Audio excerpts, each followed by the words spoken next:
Welcome to The Pursuit of Excellence, the show where we go beyond the surface to explore what truly drives greatness. Each week, I get the privilege of diving in with individuals who are pushing boundaries, breaking barriers, and shaping the future. One decision, one action, and one mindset at a time.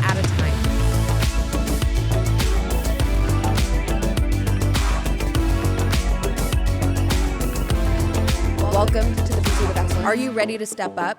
The pursuit starts here. My guest today is a true force of nature, on the track, on the screen, and in the boardroom. Yvana Hepburn Bailey is an Olympic-level athlete, SAG actress, professional model, executive coach, and serial entrepreneur. She's the co-founder and co-CEO of Aspire Higher Life Enterprises and 3B Fitness and Performance, where she helps high performers tap into unshakable confidence and purpose. Whether she's training for world-class competition, or guiding leaders through transformation, Yvana shows what it means to pursue excellence with resilience and grace. Her debut book, The Flight of Your Life, is both a personal memoir and a powerful blueprint for living propelled by purpose, and I cannot wait for you to meet her. Yvana, welcome to the show. Thank you. I'm so excited. Thank you for having me. My absolute pleasure. I was looking forward to this for so long because you are such a force of nature. Thank you. You too. And truly a powerhouse. Thank you. Thank you. Takes one to know one. I appreciate you. My pleasure. Okay, so for the audience, of course, give them some more insight into the book, who you are, being so dynamic. Yes. So I am a multi-passionate personality, if that makes sense.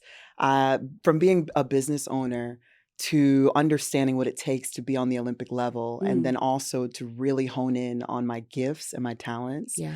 I truly believe that before you leave this earth, like, you're accountable to everything you do, every single thing. So I try not to waste time, and I try not to waste my talents. I love that. Thank you. Time is of the essence. Yeah, I find myself compartmentalizing consistently. Right.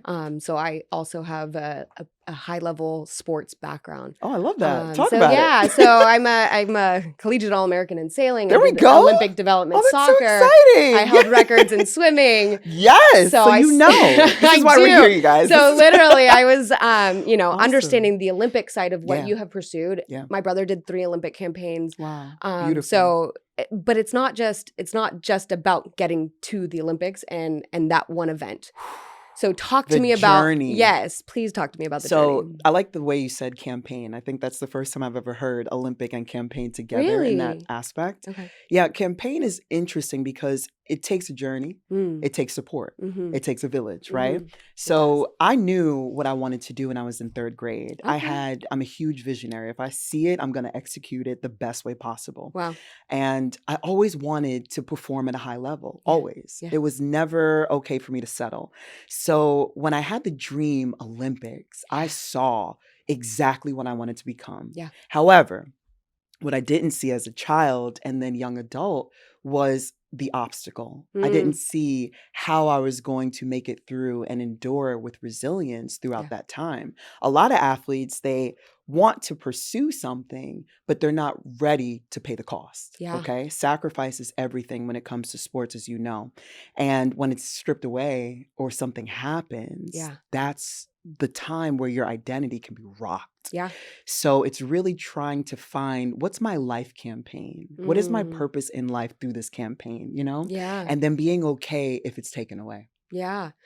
So when you were approaching that pursuit, right? So obviously that discipline, that sacrifice, the day in, the day out, the seasons, right? So really truly defining what season you're in and what the end goal is. Yeah. Because the culmination of that final event is it's fleeting. That moment is fleeting. Yes. So what do you do, like, emotionally after? Oh, I love How do you that prepare question. yourself through the journey? Emotional regulation through the journey. Let's talk about it. So one thing that athletes are really good at is compartmentalizing. Yeah. It is shutting down a lot of emotions to achieve a specific outcome and goal. Yeah. Now, the problem is that we're not well taught in the mental health area on how to regulate those emotions when you do get setback and failure. So winning is this euphoric experience. We all love a good champion, right? We're sitting here and we're champions. However, the problem is that when you're not the champion of life and you're just a champion in your sport, you can really go through a tough time. You can go through the loss, the death, the grieving of who you were in the sport. You can go through, well, I achieved so much. Now what? I don't know who I am. So I took my time, and even though my opportunity, my last Olympic attempt ended not in my favor, I thought, I started to develop a year of sitting there and understanding what it feels like to be as low as possible, to be 100% athletically depressed, and also to understand I've never been depressed before, so how do I come out of this? And so that's why this book birthed, because we had an understanding that other individuals are going through this too. There are a lot of Olympians right now that are broke, that are homeless, that maybe they do have it all, but they have nothing in here. And so it's really trying to champion the inner athlete to grow and be a life campaign champion, I should say. Wow. I mean, the soul work that you have to do. Absolutely. Like the navigation of redefining who you are. Absolutely. 100%. Yes. So I know you do talk about that in the book. In the flight of your life. Yes. Tell me, so because it's like that your identity is so tied. Oh, 100%. And you lose it. I had, I always believe in having the one accountable person in your life that is not afraid to challenge you. Like at least one, at least. And at least I had one, and she was a sports therapist, and she looked at me and she said, Yvana, when this all fades away, who are you going to be? And I was like, an athlete. She's like, no, you missed it. Who are you going to be outside of it? Because your athletic life has literally cost you your life. And I was like, yeah, but I achieved this and I got this and they paid for my master's and I got the Olympic level. Like all these different things are great. She's like, yeah, but you're not understanding that performance-based love cannot cover you when your identity is stripped. And I was like, wait, what? Yeah. So a lot of the times as athletes, you have this and even business owners too. Let's talk about the bridge behind that. Yeah. So high performing individuals, right? Rising leaders, you'll get this euphoric sense of okay, I got this. I achieved this goal. I'm after the salary. I'm after this. And then when it's done, or when it shifts, or when the corporation goes bankrupt, what are you going to do now? And who are you? How do you redefine yourself? And how do you emotionally regulate that? It's very difficult. But when you do the work and you're transparent and vulnerable and you say, I need help outside of myself, and you're willing to be seen, that changes the game. That's it. So, I mean, the power of a coach. Yes. So when I retired from sailing, which is so cool, by the way. Thank you. It's one of those cerebral sports that also you have to be physically capable. Absolutely. You better so be. You're not singing my shit. Or boat. Right? Either. All the above. So it's literally I really struggled to figure out how to apply those skill sets into the business setting. Correct. I did end up going into consulting, where we're basically defining strategy. So that's right. The mindset around building out a training cycle. Yeah. And then you build it into the business. Come on. So you build out your execution strategy. Yes. Literally, it's what are we doing? Where are we spending money? How are we doing it? And who am I bringing with me? Period. But I needed a coach to get me out of my head. Yes. And into my body. Yes. And that right there, out of your head into your body, right? So when it comes to coaching, that's why I became one, because I was like, I know what it feels like. I don't want to have somebody in my life that has not been there, that has no credibility. So because I've earned that credibility to be able to speak into athletes' lives, speak into major league teams, I've said, there's no greater moment than to know that someone has your back and knows how to get you through that, through microcycling, mesocycles as well, but through life. It's one thing for me to tailor a program in fitness for my clients or anything like that. That's great. However, when you're tailoring a program for someone's life and you help them identify their passion, their purpose, and what they're meant to do, yes, ma'am. Come on. I'm calling you forward. I'm calling you out. I'm running with you. And I'm making sure you get to and through the finish line as a coach, period. It's my passion. I love it. Well, no, I mean, just the level of energy that you bring to the table, the level of excellence and the level of energy. And it truly allows somebody to competitively differentiate if they have somebody with them. That's right. Alongside them. Thank you. Not you. dragging them No, through no, it. ma'am. Not No, ma'am. pushing them up the hill. Correct. I'm too tired to push somebody right now. God bless. We're doing this together. Okay. Thanks. But no, it's creating an environment for somebody to inspire themselves. That's right. That's right. To motivate themselves. Yes, ma'am. Yes. But it's giving them a framework in order to do it. 100%. To show them that it is possible. That's right. That's right. And so I love how you live your truth. Thank you. Because Thank and it's you. also on display. Yeah. Like you're not hiding it. No, You're not no, like ma'am. it is Absolutely not. Absolutely not. Why? Who am I going to help if I hide? And that was huge for me because I grew up very sheltered in privacy with emotion. Okay.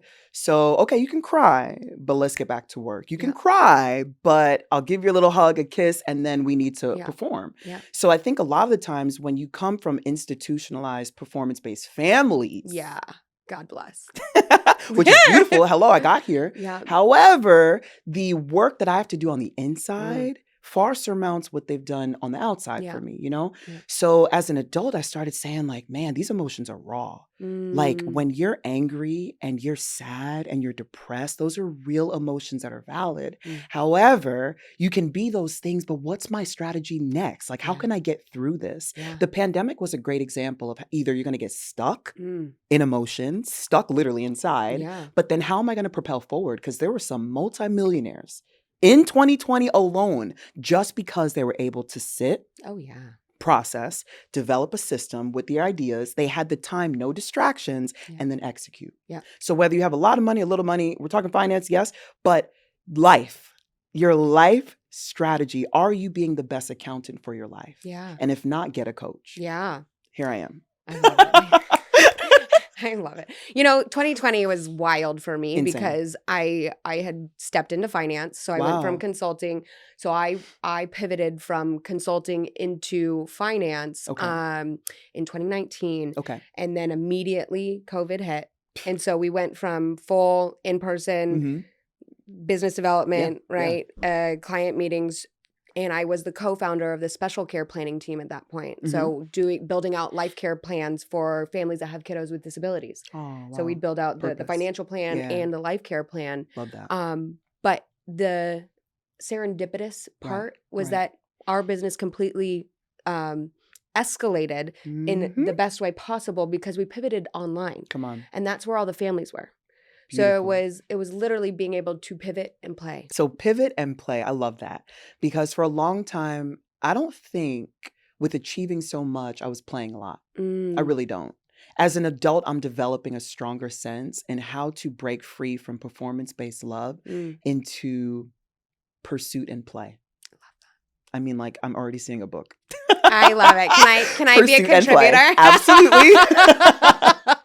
But it's essential. Yeah. I mean, you go through so much in life and you grind and you achieve and you want to surmount and you want to, ascend, right? However, there's a real strategy behind recovery. Okay. And we talk about that in our book as well. And with recovery, you can heal better. You can regenerate better. You can perform better, right? You have to have recovery. You can't just run and not recover. There's no way. Something's going to break down, tear, or you might be done forever, right? So the same thing with the heart. The same thing with the mind, the same thing with the soul.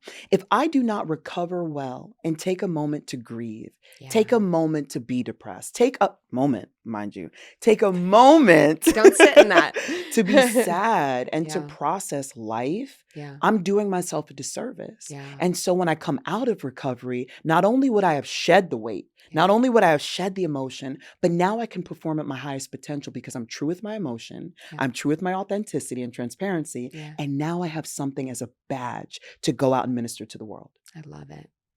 Recovery is not focused enough on at all in any capacity. Kidding? No. So it was wild. I went to this female founders event a couple weeks ago, and one of the women putting on the event was a somatic leadership trauma-trained somatic leadership guru. Deep. And so somatics is that pain that's stuck in the body. Deep.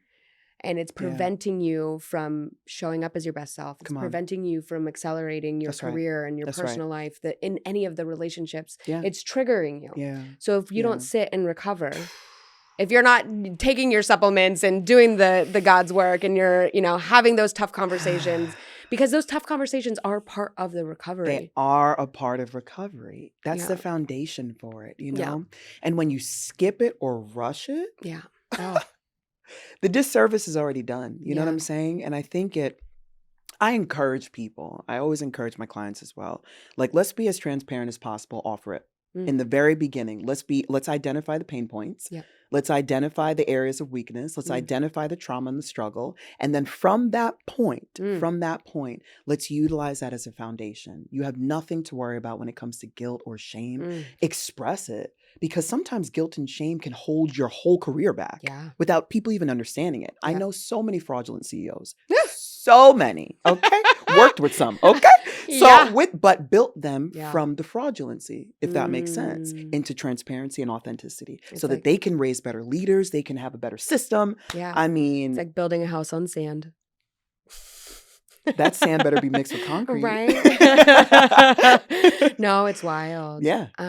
Fascinating. You know, one of the things that I always like to come back to, just as a fundamental, is coachability. Oh. So you as a coach, when you're working with people, how do you help them understand where they're preventing that growth? Because they refuse to be coached. Even though they've paid you, even though they intellectually understand the concept of being coached. Yes. But they refuse to take the advice. I will give you an immediate refund because I'm not playing with people's lives. Love it. I refuse. Yeah. Absolutely not. Because your life is so valuable. And then if we get to a stumbling block to where you feel, or a hindrance to where you feel like you can't be transparent anymore, you're shutting yourself down. Well, let's take a pause, right? And let's reevaluate. And you can come back within 6 months to a year when you're ready. Yeah. That's how I treat it, because I know what it takes to do the work. Yeah. I've seen the growth. I've seen the excitement from people that are like, I was terrified to work with you because I didn't even know myself. And then I didn't want to do the work. And then I wasn't coachable. I was defensive. Yeah. And I'm like, yeah, but that's why with other coaches that fit your life and lifestyle, if I carry the grace, I can carry your burden. Let's think about that. So, I mean, that's it right there. I love it. Preach, woman. I was not sure what to expect. Oh, man. I mean, I knew when we first met at the fashion show for Women in Wealth that like we were just going to be clicked. Yes. Yeah. But it's also finding your tribe. Yes. 100%. Like 100%. The fact that you've done this with your husband, right? Yeah. And it's a passion project. Yep. What did you guys learn about each other as you built that? Man, the growth in understanding our voices. So it's one thing I always tell people, like, when you leave this earth, what do you want to leave behind? Like, what's your legacy? This book will speak for me, will speak for our children, will speak for children's children forever because it was written. Yeah. Whenever something is written, it can be amplified. Yeah. And so our voices were so amplified in ways that we never imagined. Talk shows, people booking us. And I'm just like, oh, okay. Speaking engagements come because you have credibility too. So with that, that's the performance side. But now the love side was like, wow, I was vulnerable enough to share stories about my life. He was vulnerable enough to share stories, principles, guidance, practicalities that will help foster someone's environment and here to excel beyond what they could ever dream or imagine. Yeah. So it is one thing to just have a story. It's another thing to release your story. Yeah. Okay? Release it. And when we finished our second edition, we were like, okay, now what? High performers. Now what? I know. Okay, let's own the publishing company. Let's work with the publishing company. Let's help other people get their story elevated and amplified. And that's what we're doing. Amazing. You have a story, we'll publish it. Let's get it. Do you have people that are ghostwriters to help people tell their story? Yes, for sure. Yes. If that's an area where you're like, I don't know what to write from 1 to 100, don't worry. We have a team. So it's funny because I have a book in my mind. Okay. And then I really, really want to create. However, it's almost like you get analysis paralysis. Yeah. Like, let's speak about that real quick. Okay, please. Oh, analysis paralysis, I feel like should have always been a disease. It is. I'm serious. It is. Like, can we just... It's a syndrome. It is a syndrome. Yeah. And it feels so debilitating. Yeah. and so grievous because you know you're supposed to do something. You know you're supposed to execute and deliver this. And yet you're sitting on it. And so once I started learning that, because I was not ready. And at that point, almost a decade ago, to be talking to anyone about my pain. I didn't process it yet. How am I going to talk to you about my pain? I didn't process it. Give me a minute, right? So with that, I started understanding, like, if I sit on this, what? Like, okay, hold on. Let's fast forward. I die. Let's say God is like, Yvana, I gave you a couple of things to do on this earth. There was one area where you just withheld it. Let's talk about why. Well, I was ashamed. I had paralysis. Like, I felt fear, and I felt maybe I wasn't credible enough or ready. And then I see in my vision, imagine he turns me around and there's like 7 million people behind me waiting that were like, we were ready for your story. You just weren't. That kind of level of responsibility and accountability keeps me focused. Because I'm like, I'm not doing it for me. I'm doing it for them. I'm doing it for generations. I'm doing it for children. I'm doing it for adults. Like, we have to get to a point where paralysis becomes a foundation here and we build off of that. Yeah, it's okay to be afraid. Just don't stay long in it and let that propel you into purpose and freaking perseverance. Push through that thing. Push. And if you can't push, get a coach. Push. Like, push. Okay. I love it. It's funny because pain oftentimes is such a debilitating aspect of it. However, in the performance-based world, right? So we utilize pain as a means of growth. And so I always find it really interesting when you are trying to pivot away from pain and understand how to grow in purpose and pleasure and in peace. Come on. And peace. And finding your voice. The book that is in my brain is called Boundaries and Bullshit. Ooh, bestseller. There is no Oscar for being the biggest people pleaser. Like, legitimately, the Atta girls that we are trying to vie for are not necessary. Like, we have to be our own best cheerleader, 100%. like our own best expert. And so, as far as like being prepared to write the book or get on stage and say the, That's to right. preach, right? It's literally like, you are the expert of your story. You are. And there's no one else absolutely can tell it. No one else can tell Nobody. it. No. Just tell it. Yes. So I find it, and I'll have to pick your brain because I like let's pick away. Sharing those stories. And feeling exposed. Oof. Like, was that not wild? Yeah. Okay. It was insane. What did you feel? Like, how did you process that? God, we went to church. It was real. Like, I can't just say like, oh yeah, it was super simple. No, it was hard. It was hard. He pushed me a lot. He'd be like, let's tell this story. Let's tell this story. And I'm like, absolutely not. Wow. That is my personal journey. Like, how do I look saying this? Mind you, this is years ago.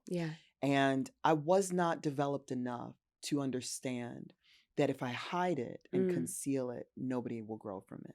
Nobody will glow from it either. Okay. So if I am the light and I conceal my darkness, who in the world is going to be able to see the light? How can they see the light or the aha moment in the book where they're like, wait a minute, that's exactly what I'm going through. And here are the freaking principles right here. Duh. Now I got it. These are the keys. And I think that's it. You have a book that you already even have the title. Okay, you're ready. I'm ready. Let's get the ghostwriters. Let's go. Right, you're ready. But now you have to understand that with vulnerability and feeling exposed, that is the key. I have been to so many conferences, as I'm sure you have too. So many speakers. Right. However, I am like such a critic. Like, it kills me. That's okay. I don't mean to be, but that's okay. It's the performance because you're going to be value. on there too, right? And you're going to be speaking everywhere, okay? I love and so you're studying the game. Yes. You are the apprentice and you're watching the masters at work. The student of the game. Come on. Yeah. That's another book. All right. So let's just keep you're going. Buy all the books? Thanks. But I think what I was saying was that you're the key. And when you start realizing that there is no shame, there is no guilt assigned to your story, and that you only have to speak it, write it and release it. Mm. Forget the judgment. Who Yeah. cares about judgment? There's so many people with logs in their own eyes. Like, I dare you to judge, okay? If you got a log, I don't even want to see it.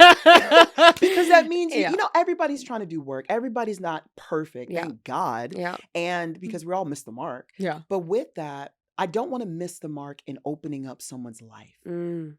So write your story. Own your story. Yeah. Practice your story. That's Yeah. another one. Practice your story. Yeah. When you speak, and we were talking about speakers and conferences, like, how many times are you bored? Sitting there, like, playing with your nails, scrolling. You know, you shouldn't be, but just like, I'm bored. Yeah. Find something within your story that's going to captivate an Mhm. audience. Podcast Yeah. audience. Yeah. Stage audience. Yeah. Your Instagram reels audience. Yeah. So start thinking about your storyline. Start Yeah. thinking about what makes you unique. What's your unique fingerprint in the world? And then also, what's your superpower through your stories? Yeah.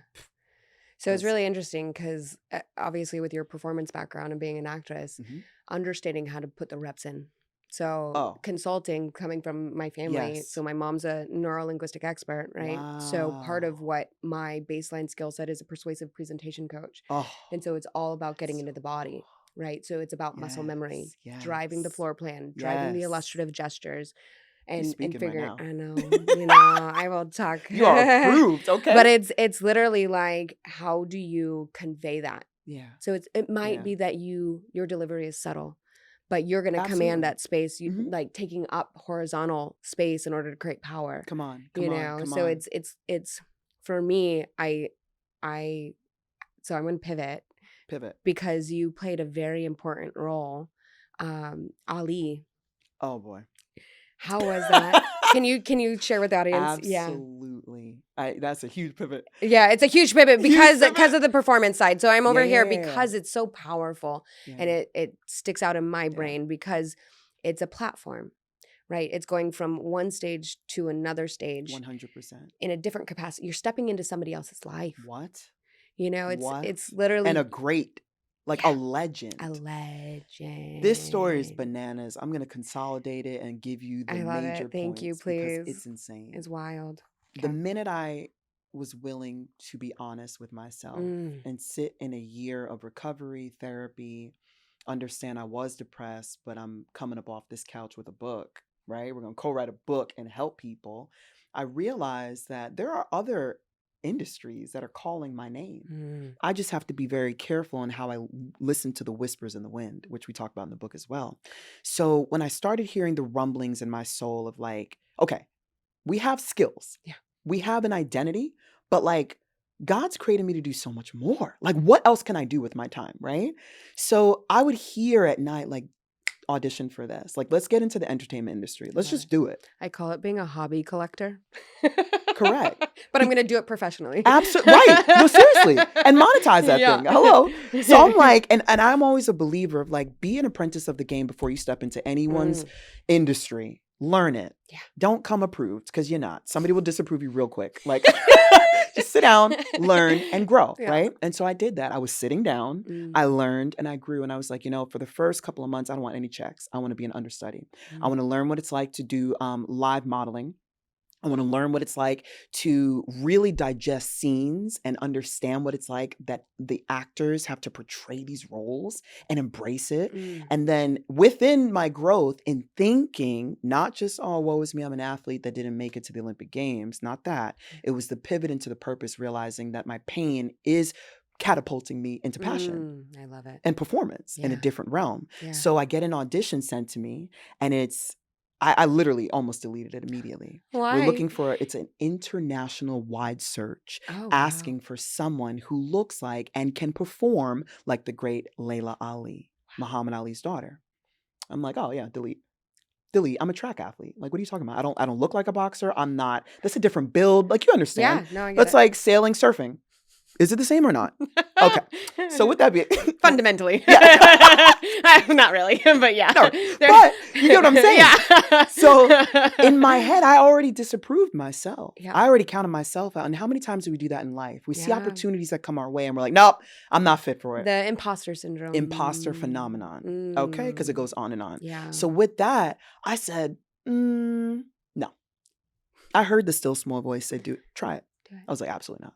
I heard it 3 times. I'm a big big proponent or fan of this principle. Do not go 3 times past when God asks you to do something or that inner voice asks you to do something, because then your opportunity's missed. Yeah. It will literally be sent to somebody else. That's what I believe. So when I heard it, I auditioned for it. I practiced because, interestingly, my grandmother, when I was younger, would take me to boxing and conditioning when I didn't have track practice. Wow. So watch how it was all being laid out. So I always had that within me. I love boxing. I loved it. But it's hard as crap, right? It's just for a season so in conditioning. Physical. Like, it's wild. Breath work, the core, mental stamina. Yeah. Forget the body. Yeah. So it doesn't turn off. Like, you're literally playing chess. You're playing chess, but you're playing chess in the warrior seat. Yeah. Okay. Wild. In the warrior seat. So I had just been beat up. I had just been, disapproved and sad and disgruntled about my situation. I'm like, here you want me to portray someone's life? Laila Ali of all people? Great. Are you kidding? Yeah. Not the GOAT. Anybody but the GOAT. And so my agent, she's like, send in the audition. Watch this. I find all of her tapes. I'm watching. I'm being an apprentice of the game. Yeah. I'm watching. I'm studying her moves. I look at her side by side to me. And then I send in my audition. I send in not my headshot, not a normal glammed headshot. Send it in like looking just like her, just like that, side by side. I get a call a couple weeks later. And that's another thing. With the entertainment world, personality, acting, you never know if you're going to book a role. Yeah. So it's best to hold it loosely. I did it. I release it. I forget it. Yeah. I did it. I release it. I forget it. That's a practice. So then I released it. I was on set for something else. And I get a phone call. Yvana, where are you right now? I was like, stop. I'm currently in costume. What's up? She's like, sit down. Wherever you are, sit down. And I'm like, what's up? She's like, remember that audition that you did for Laila Ali? Like the great Laila Ali. I was like, yeah, I know. Didn't get it. She's like, you freaking booked it. You're flying out to Brazil and training in New York City with the best in the gym. And I was like, now watch this. Though. Time to eat your protein.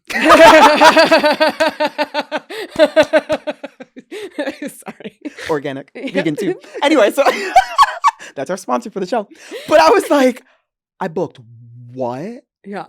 Wild. Now watch this. I sacrificed my dream to continue going because I was already broken with the Olympics. But then that year, the Rio Olympics were happening and they're flying me out into the same region. Stop it. You get what I'm saying? The same region, but I have to do less work physically. Yeah. Because I've already nailed the audition. I got goosies. So when you let go of the pain and you're okay positioning yourself with a bigger purpose, my life took off from there. Yeah. I mean, acting it went from here to here, and I started learning that I am not who I'm locked in my identity to be. Yeah. I'm no longer just the athlete. Now I service athletes. Now I coach athletes. Now I can do anything with my talent, skills, and abilities. And watch this. I didn't just hone like, oh, great actress. No. I don't have to have an Oscar to be a great actress because it's what I want. It's with my, boundary. And it's also with what I just want to achieve. Yeah. But then with that, I was like, now how can I help others? Yeah. How can I help others? I got this person in, this person. Yeah. Because it's not about me. No. It's not about me. It's serving. About them. Serve others. That's it. That's a great leader. Yeah. Period. Yeah. Wow. Yeah. My brain wants to go in so many directions because it's so roll with it. What a journey. Mm-hmm. Mm-hmm. We always get stuck in control. Release. Like the reframe is controlling what we can. Come on, exactly. So it's about understanding how to control my energy, the people I put in my circle, like rather than trying to control the outcome. So the release part of it for me, my work now is control what you can. That's it. And that is me. I can control my reaction. I can control where I put my energy. Come on. I can control my mindset. That's right. I can control what I put into my body. But ultimately, we're all just going to continue to strive for excellence. Yeah, that's it. But you can't control it. You better not. You better not. It's like a steamrolling train. Yeah. Are you kidding? Yeah. Control what you can. Yeah. And be okay when things are out of control. That's a tougher one. Be okay when it's out of control. Yeah. Be okay when there's debt. Be okay when your business is about to close. Be okay when you're released. Be okay when you're at the mountaintop. Yeah. Be okay because everything's in season. But the minute you start choking the season, you're going to get hurt by the thorns. I love seasons. I literally I talk about it all the time because of burnout. Come on. Right? So when you're a high performer and you have a variety of skill sets that you are stellar at and you love. Yes. And you're switching, you're pivoting between, pivot. right? Yes. You're literally just, who do I want to be today? That's right. Right? However, how do you maximize that level of performance in that season when you are spread thin? You don't. Okay. How do you I'm curious. Yeah. Mm-hmm. You rest. So is there a strategy, a mindset that you utilize with the individuals that you're coaching 1 around? 1,000,000%. Okay. 1,000,000%. I talked about earlier playing. Okay. As an adult, it's very hard to play. We don't even know what that looks like. Girl, I'm so sorry. I'm literally my family, we should trademark it. Don't. Tell me. So my family's an experience-based training specialist. We call it plurking, play while working. Okay. Not twerking. I know. You knew I was going to go there. I mean, you can if you want, but I'm very white. My rhythm is not that great. I got the white girl wiggle. It's fine. All right, don't worry. There's a place for you. Don't worry. It's fine. I'm not. I can't really dance. Plurking. We're fine.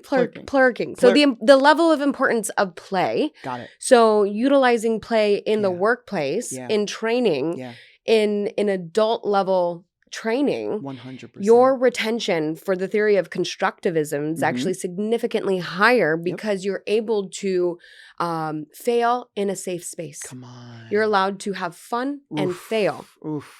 In a safe space. Can we just put emphasis on that? Hold that real quick.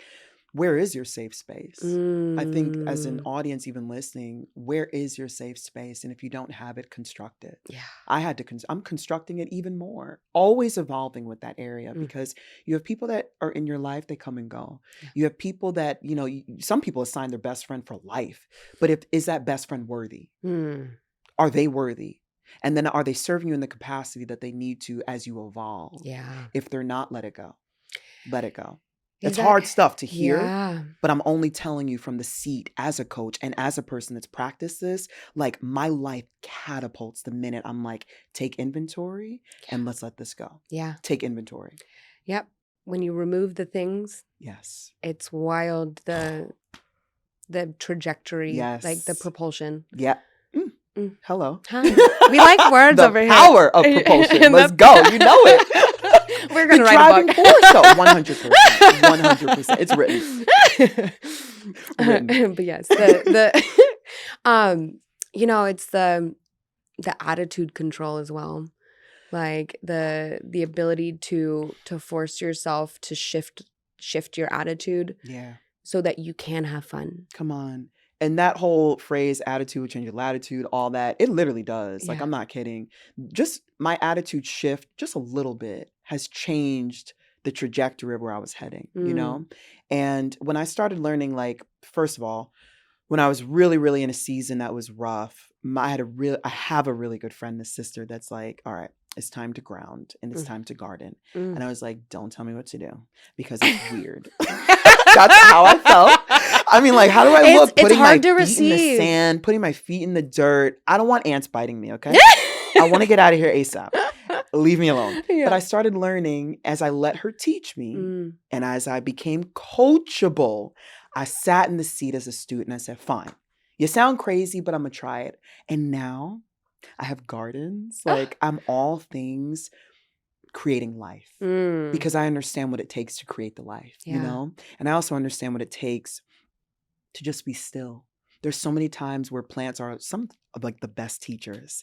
I've seen gardeners chop up their tree. I'm like, that tree is dead. It will never grow again. Or chop up a plant, prune it, cut it, snip it, Edward Scissorhand that thing. And then all of a sudden, a year later, it grooms itself to be even bigger and better and more bountiful and fruitful. And I was like, so if that's an analogy, how can I apply that principle to my life? Yeah. How? Yeah. Okay, cut the toxic people in my circle. Ooh, snip, right?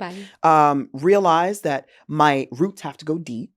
So I don't need shallow scrolling to fulfill my day, Yeah. I need to understand who Yvana is outside of the social world, outside of the lights, camera, action, right? Mhm. And then I need to sit with myself and really rest in my soil. Is it conducive to growth or not? If it's not, I need to be uprooted in another plant. Yeah. And then how am I going to grow? Who's going to help water me? Yeah. Who's here for me right now? Who has my back right now? Yeah. Take inventory and assess that, because that shift and reframe and my attitude, I started growing immeasurably and helping others grow too.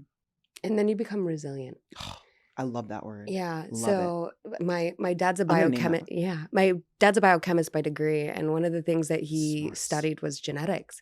And so we're talking about trees, we're talking about Yes. plants and So roots. you know this. And You I'm know like, I'm this. literally over here because one of the studies, right? So in nature, when Mhm. you have a fungus or a plague that starts to kill trees, Right. because they have the same roots, it's very contagious. So they're all intertwined. So when it starts to affect the line, Right. well, because of evolution and the level of resilience, that one that survived is now like the resilient genetics associated with Got it. it. Wired into it. Yes. Got it. So it's literally Insane. changing the chemical makeup of the plant to fend off of what's killing it. So Insane. it's not that neurogenetics. so it's not that you cut it off, Yeah. but you can still thrive in the same soil. Change Yes, the you soil. can. Yes, you can. Yes, you can. Change you. Heart posture. Right? Soul work. Yeah. Mind reframe. All Yeah. these things. We're speaking gold nuggets here. I know. We are giving audience right now like tools and guidance and practices to really think about how to transform their life. Yeah. Like this is not just I'm doing a podcast. No. We're here to transform lives and we're doing that. Yes. The background that you have, the expertise that you have, the wisdom, just from even your parents pursuing high degrees and learning the depths of the intricacies too of life. Yeah. Genes, DNA, life. You're talking about a tree with fungus and then all of a sudden, I'm never going to look at trees again the same. Thank you. I'm like, that tree has a fungus. Let me check the root I'm system. over here. The nerd in me is like, oh, you want some more science? Yes, ma'am. Bring it. Let's go. Well, so mushrooms are all one connected species. So literally you see mushrooms pop up every which way to Sunday. Okay. However, they're all one connected root system. So cenotes in Mexico. Oh, Spanish. Well, it's the same thing. Yeah. So cenote. Yeah. Oh, we're going to. So in Mexico, it has one of the largest river systems, but it's all underwater. It's all underground because it's cenotes. So they're basically structured like a living organism underground. What? That it's all connected. So all of us, all the energy, all the water, That's amazing. everything, like who we are and how we show up, we're all connected. Yeah. So it's true. It's wild. So the science, I was like, oh, we're going to talk about plants and trees no, but it and makes mushrooms. sense. But it makes sense. But it makes sense. So it's just, look at that. don't poison the water. Don't poison the water. Don't let others contaminate who you're meant to be so that your well can be clean. I love Come that. on now. Yes, It's tag team right here. I love It's giving this. wrestling So- stars.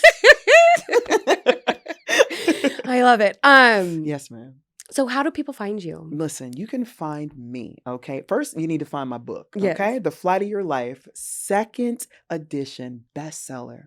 Amazon, anywhere books are being sold. That's number one. And then if you would like a coach like me to inspire and to transform your Yes, life, you do. hello, let's go, let's glow. I'll drop it in the links and you'll be able to see that there. And then on Instagram, I'm Yvana HB. I'm kind of like a quiet public figure, but I like it like that. I love it. I'm in a season It's of just be incredible. quiet. You know what I'm saying? I don't know if you Release can when you be, can. but I think when you speak, people listen. Oh, thank you. I Yeah. appreciate that. And Thank it's you. powerful. Thank you. So if you're not listening, you should listen. Thank you. Anything else about the book that you'd like the audience to know? Yeah, if you're looking for speakers, if you're looking for people that will inspire you and give you a tangible product, teams, oh my gosh, that's what I love doing more than anything else. Coming and inspiring teams with our book because it's all about principles and how to propel your business, how to propel the strategies that you're sitting on into action, but like in the right way because you know who you are. Yeah. You know? Cultivating culture. Yeah. Tag team. I love Let's it. do a little tag team. We should. Tag team. I love Done. this.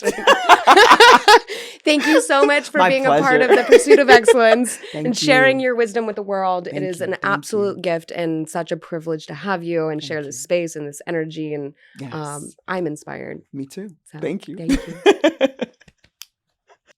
Whether you're looking to pivot, push past a plateau, or redefine success on your terms, the pursuit of excellence will give you the tools and the mindset to rise above the rest. Are you ready to step up?